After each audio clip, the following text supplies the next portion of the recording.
ابنك بطل اتباهي بيه واحكي عن تضحياته للبلد، اوعي في يوم تبكي.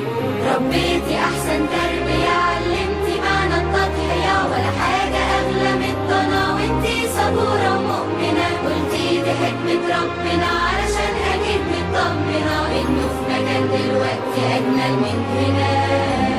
ربيتي احسن تربية، علمتي معنى التضحية، ولا حاجة اغلى من الضنا، وانتي صبورة ومؤمنة. قلتي دي حكمة ربنا علشان اكيد مطمنة انه في مكان دلوقتي اجمل من هنا.